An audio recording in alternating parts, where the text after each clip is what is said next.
Hello everyone, कैसे हैं आप लोग। उम्मीद करता हूं बिल्कुल अच्छे होंगे। आज मैं आपके सामने आ चुका हूं बहुत ही धमाकेदार न्यूज लेके। रिसेंटली अभी अभी आपको पता चला होगा कि रिजर्व बैंक ऑफ इंडिया ने अपनी वैकेंसीज डिक्लेयर कर दी हैं असिस्टेंट के लिए। तो बिल्कुल एक बहुत ही गुड न्यूज है उन सभी स्टूडेंट्स के लिए जो काफी समय से इस बहुत ही मोस्ट अवेटेड वैकेंसी का इंतजार कर रहे थे। तो सबसे पहले मैं आप सभी को कॉन्ग्रेचुलेट करूंगा कि फाइनली ये वैकेंसी आ चुकी है। तो रेडी हो जाओ, इस बार एग्जाम क्रैक करना है। 950 प्लस वैकेंसीज है दोस्तों। और कैसे करना है तैयारी, क्या है वैकेंसी, क्या है एग्जाम डेट, क्या है पैटर्न, वो सारा कुछ मैं आपके सामने शेयर करूंगा। तो बिल्कुल सेशन पे बने रहिएगा, पूरा वीडियो को देखिएगा और प्लीज अगर आपको पसंद आए तो एक लाइक जरूर कर देना। इस वीडियो में आपको मैं सारा कुछ इंफॉर्मेशन देने वाला हूं कि कैसे वैकेंसी है, क्या फॉर्म भरना है, कैसे फीस है, सारी चीजें जैसे कि आपको डिस्प्ले पे दिख रहा होगा कि छोटी बड़ी जितनी भी चीजें हैं वो सारा, चाहे वो वैकेंसी के बारे में हो, चाहे वो एग्जाम डेट के बारे में हो, चाहे वो एग्जाम पैटर्न के बारे में हो, एज क्राइटेरिया क्या होगी, क्वालिफिकेशन क्या मांगा है इस बार आरबीआई असिस्टेंट ने, रजिस्ट्रेशन फीस कितनी पे करनी है, सैलरी कितनी मिलने वाली, दोस्तों ये सारा कुछ एक ही वीडियो में हम डिस्कस करेंगे। तो बिल्कुल रेडी हो जाइए मेरे साथ। और साथ ही साथ एक और अच्छी न्यूज आपको मैं बता दूं कि अगर इस वैकेंसीज के लिए आप फॉर्म भरते हैं तो इसकी पूरी तैयारी मैं आपको अपने चैनल के माध्यम से कराऊंगा। तो बिल्कुल बेफिक्र हो जाइए और एक सीट लेने के लिए बिल्कुल कमर कस लीजिए दोस्तों। चलिए बढ़ते हैं अपने सेशन में। लेकिन फिर से कहूंगा जाने से पहले कि अगर आपने मेरे चैनल को सब्सक्राइब नहीं किया है तो प्लीज कर दीजिएगा, बेल आइकन प्रेस कर देना दोस्तों, ताकि आपको प्रॉपर नोटिफिकेशंस मिलती जाए मेरे वीडियोस की सबसे पहले आपके पास। चलिए बढ़ते हैं इस कहानी पे। शुरुआत अगर करें तो रिजर्व बैंक ऑफ इंडिया ने ऑफिशियली अपनी वेबसाइट पे तो कुछ नहीं दिया, लेकिन एक पेपर की कटिंग जो कि देखा गया है कि एक पेपर की कटिंग में रिजर्व बैंक ऑफ इंडिया के बारे में यह अनाउंसमेंट किया गया है कि रिजर्व बैंक ऑफ इंडिया ने अपनी वैकेंसीज डिक्लेयर कर दी हैं। तो बिल्कुल डिक्लेयर कर दी हैं, आप रेडी रहिए। फॉर्म आपके कैसे हैं, क्या है, वो सारी चीजें मैं आपको बताने जा रहा हूं। सबसे पहले मैं पूरी इस कहानी को एक छोटे से फॉर्मेट में समराइज करूंगा।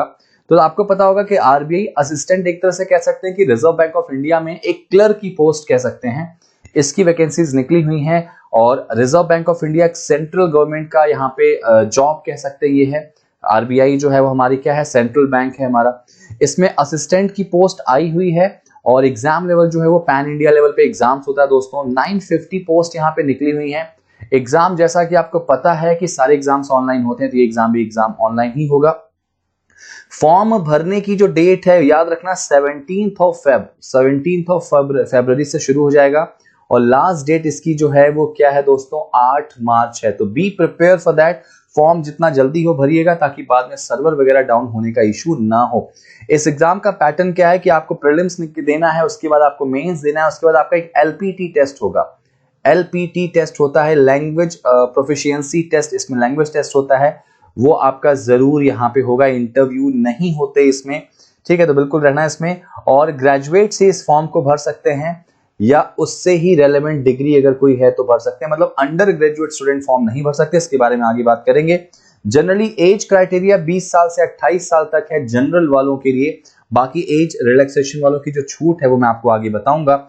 सर सैलरी की बात करें तो 36,091 जो सैलरी इसकी बन रही है वो ये होगी। फॉर्म कहां से भरना है तो rbi.org.in ये इसकी ऑफिशियल साइट है जहां से जाके आप फॉर्म भर सकते हैं। तो फॉर्म कोशिश करिए कि खुद से भरिए ताकि जो आपके फॉर्म भरने का जो फीस है वो आप बचा सके एटलीस्ट। तो चलिए इस सेशन में आगे की कहानी करते हैं। एक समराइज सेशन था, अब इसके बाद हम बढ़ते हैं आगे की कहानी पे। तो सबसे इंपॉर्टेंट बात आपको बता दूं कि फॉर्म जो है वो कब से भरे जाएंगे। तो सर आपको बता दूं कि 14th ऑफ फेब 2022 यानी इस साल 14 फरवरी को ये अनाउंसमेंट जो आई है, शॉर्ट नोटिस आई है आरबीआई असिस्टेंट की, तो ये आपके मार्केट में लॉन्च हो चुकी है। और इनके अकॉर्डिंग ऐसा अजम्पशन लगाया जा रहा था कि वैकेंसी हमारी जल्दी आने वाली है, ठीक है।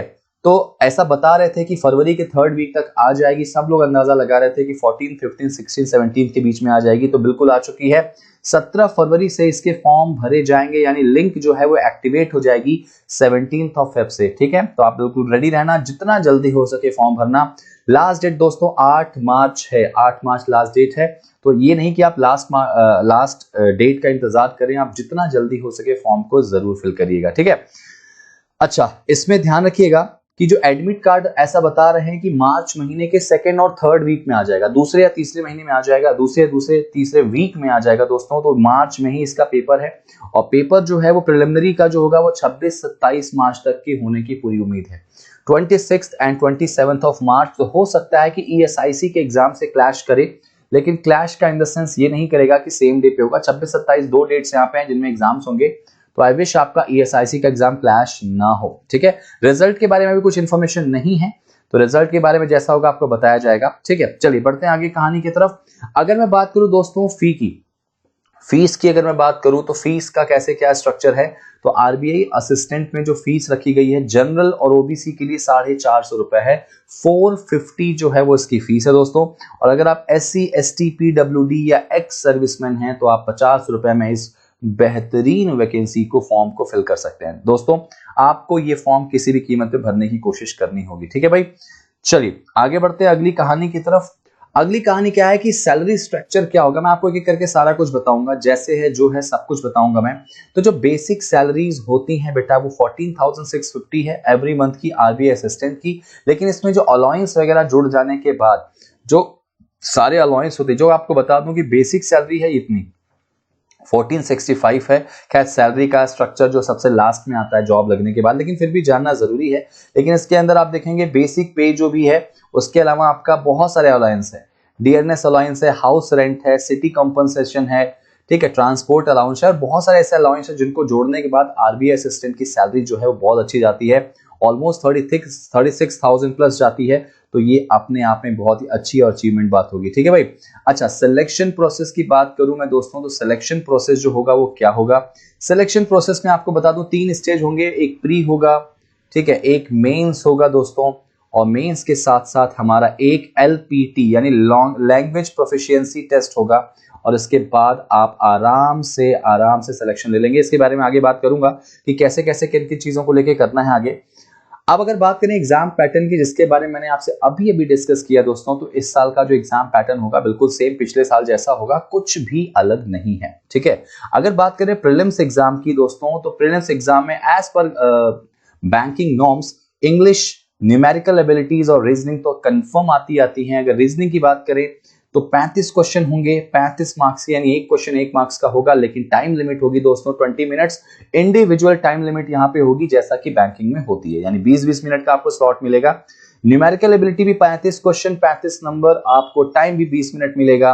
और इंग्लिश आपको 30 क्वेश्चन 30 मार्क्स 20 मिनट्स का टाइमिंग मिलने वाला है। तो बेफिक्र होकर तैयारी शुरू कर दीजिए, इस साल आपका एग्जाम क्रैक होना चाहिए। 100 क्वेश्चन और 100 मार्क्स, लेकिन टाइमिंग ओनली 60 मिनट्स। तो आपको मॉक टेस्ट थोड़ा ज्यादा देना पड़ेगा, मॉक टेस्ट देते चलिए। और अगर आप ESIC के एग्जाम के लिए प्रिपेयर कर रहे थे तो आपको बहुत एक्स्ट्रा मेहनत नहीं करनी पड़ेगी, क्योंकि सिलेबस ऑलमोस्ट यही होने वाला है। ठीक है भाई, ये तो प्री की बात होगी। अब बात करते हैं अगर मेंस की, तो दोस्तों मेंस में ये 3 सब्जेक्ट तो आपके रहने वाले ही हैं, क्वांट, इंग्लिश और रीजनिंग। कंप्यूटर और जनरल अवेयरनेस इसमें ऐड हो जाएगी। अच्छा, नंबर ऑफ क्वेश्चंस यहाँ पे बढ़ जाएंगे, 40 क्वेश्चन 40 मार्क्स, यानी हर एक सेक्शन जो है वो 40 मार्क्स का आपको मिलने वाला है। और इसमें जो टाइम स्लॉट है, मेंस में टाइम स्लॉट भी मिलेगा, 30 मिनट्स का टाइम स्लॉट्स जो है वो मिलेगा सारे सब सब्जेक्ट के लिए एक्सेप्ट कंप्यूटर। अब कंप्यूटर और करंट अफेयर्स के लिए आपको टाइमिंग जो मिलेगी वो 20 मिनट और 25 मिनट मिलेगी। बाकियों के लिए जो मेजर 3 सब्जेक्ट्स हैं, मैथ्स, इंग्लिश और रीजनिंग, 30 मिनट्स का टाइमिंग आपको यहां लेना है। यानी कि 200 क्वेश्चन करने के लिए आपको सिर्फ और सिर्फ 135 मिनट का टाइम मिलेगा दोस्तों। 135 मिनट का टाइम मिलेगा मेंस एग्जाम क्वालिफाई करने के लिए। तो बिल्कुल रेडी रहिए, तैयार रहिए, और इस बार एग्जाम को हम क्रैक करेंगे। ठीक है, LPT टेस्ट क्या है, लॉन्ग लैंग्वेज प्रोफिशिएंसी टेस्ट क्या है, ये एक तरह से कह सकते हैं कि जहां जिस भी आप स्टेट से फॉर्म भरते हैं, मेंस क्वालिफाई करने के बाद आपका एक नॉर्मल लैंग्वेज टेस्ट होता है। उस जगह के बारे में क्या आपको वहां की थोड़ी बहुत भी जानकारी है क्या? सिंपल, और कुछ ऐसे स्पेसिफिकली कुछ नहीं होता इसमें। तो आप बिल्कुल उसके लिए रेडी रहिएगा और कोशिश करेंगे पहले मेंस पे, और उसके बाद आप जहां से भी आप बिलोंग करते हैं, जिस स्टेट से भी बिलोंग करते हैं, आप जिस भी जगह से बिलोंग करते हैं, वहां की जो लोकल लैंग्वेज है आपको पता होगी, तभी आप उस स्टेट से फॉर्म भर पाएंगे। सपोज अगर आप MP से बिलोंग करते हैं तो हिंदी स्टेट से आप फॉर्म भरिए। आप कोशिश करिए, अगर आप बंगाल से हैं या आप कहीं भी और अदर स्टेट से हैं, तो आप उसी लैंग्वेज को प्रेफरेंस दे सकते हैं वहां की। चलिए, अच्छा सिलेबस के बारे में बात करूं तो बहुत ही ज्यादा सिलेबस दिया गया है, इसमें बहुत बड़ी कहानी दी गई है। इसके बारे में एक एक करके मैं आपको बताऊंगा आगे जाके। फिलहाल आप इतना जानते रहिए कि जो आपका बैंकिंग का सिलेबस था पहले से वही रहेगा। किसी भी अलग से एग्जाम के लिए कुछ अलग से सिलेबस तैयार करने की जरूरत नहीं है। आप सभी बच्चे सबसे ज्यादा दिक्कत ये करते हैं कि किसी भी एग्जाम के, जैसे ये सिलेबस मैंने नेट पे देखा तो इसमें बहुत सारी ऐसी चीजें हैं जो मिसिंग हैं, बहुत सारे ऐसे टॉपिक्स हैं जो मिसिंग हैं। स्पेशली अगर मैं रीजनिंग की बात करूं, क्योंकि मैं रीजनिंग पढ़ाता हूं, तो रीजनिंग की बात करूं तो काफी सारी चीजें हैं जो इसमें एक्स्ट्रा है। जैसे ऑड वन आउट इसमें नहीं आता एग्जाम में, एनालॉजी नहीं आती, नंबर सीरीज नहीं आती, ये सब चीजें नहीं आती, लेकिन बच्चे इनके लिए परेशान हो जाते हैं। तो ऐसा कुछ नहीं है, मैं आपको अलग से सारा कंटेंट दूंगा। तो आप सिलेबस जो इंटरनेट पे दिया गया उस पर बहुत ज्यादा भरोसा ना करें, अपने टीचर्स से थ्रू जाएं और एग्जाम क्रैक करने की कोशिश करें, ठीक है। चलिए, अच्छा, अब अगर बात करें एलिजिबिलिटी क्राइटेरिया क्या होगी बेटा, तो सिंपल सी बात है, आप भारत के होने चाहिए और कुछ अलग से कुछ नहीं है। और अगर आप नेपाल से हैं, भूटान से हैं, तो वहां पे थोड़ी सी कंडीशंस होनी चाहिए कि आप क्या, आपकी जो डेट ऑफ बर्थ है इंडिया में अगर आप आए हैं, जैसे स्पेशली अगर बात करूं, आप नेपाल के रह चुके हैं, पुराने आपके पूर्वज जो है या भूटान के हैं, तो 1962 में परमानेंटली इंडिया में आ चुके हैं उसके बाद से, तो आपको प्रॉपर यहाँ का सदस्य माना जाएगा, ठीक है। बाकी अगर भारतीय है तो आप सिंपल फॉर्म भर दीजिए। एज रिलैक्सेशन एक ऐसा पॉइंट होता है जहां पे आके कई लोग थोड़ा सा कंफ्यूज होते हैं, तो मैं आपको बता दूं बेटा, एज जो है वो जनरल वालों के लिए 20 साल से 28 साल तक मांगी गई है, लेकिन अगर आप ओबीसी कैंडिडेट हैं तो 28 में 3 साल प्लस कर लीजिए, आपकी एज क्राइटेरिया वहां आ जाएगी। अगर आप एससी या एसटी कैटेगरी हैं तो आप उसमें +5 ईयर्स और ऐड कर लीजिए, आपका एज जो है उतना बढ़ जाएगा। अगर आप पीडब्ल्यूडी डिपार्टमेंट से हैं, आप उसमें आप याद रखिएगा कि 10 years in case of general candidate, 13 years in case of candidate belongs to, यानी कि अगर आप पीडब्ल्यूडी से हैं तो इसका मतलब आपको याद रखिएगा कि 10 साल जनरल वालों को, 13 साल ओबीसी वालों को और 15 साल हमको एससी एसटी वालों को यहाँ पे छूट दी जाती है, ठीक है ना। अच्छा, एक्स सर्विसमैन वाले भी ध्यान दें, क्योंकि काफी ऐसे मैंने देखा है यहाँ पे तैयारी करने वाले स्टूडेंट्स को जो एक्स सर्विसमैन होते हैं, ऑलरेडी जॉब कर चुके होते हैं, तो याद रखिएगा, तो आपको 5 साल का रिलैक्सेशन आपको दिया जा रहा है, 5 ईयर्स का रिलैक्सेशन दिया जा रहा है। इसके अलावा अगर आप डाइवोर्सी वुमेन हैं, है ना, आपको मतलब विडो हैं, तो आप लोग को 10 साल का भी यहाँ पे रिलैक्सेशन दिया जाएगा। तो कुल मिला जुला के आपको एज रिलैक्सेशन काफी हद तक दिया जाएगा, ठीक है ना। अच्छा, जो बंदे ऑलरेडी आरबीआई में जॉब कर रहे हैं उनके लिए मैक्सिमम 3 साल का यहाँ पे क्या दिया जाएगा, और ज्यादा क्या उनको एज लिमिट बढ़ा के दी जाएगी, ठीक है ना।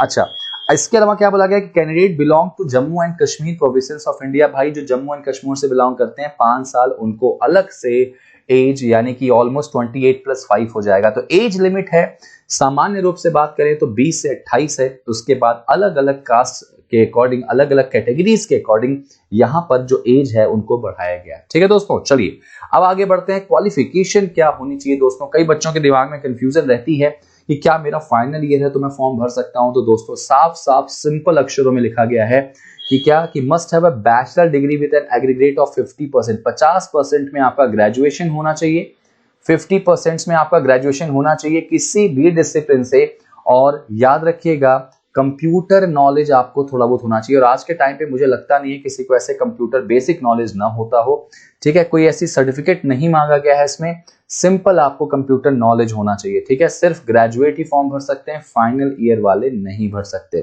ठीक है।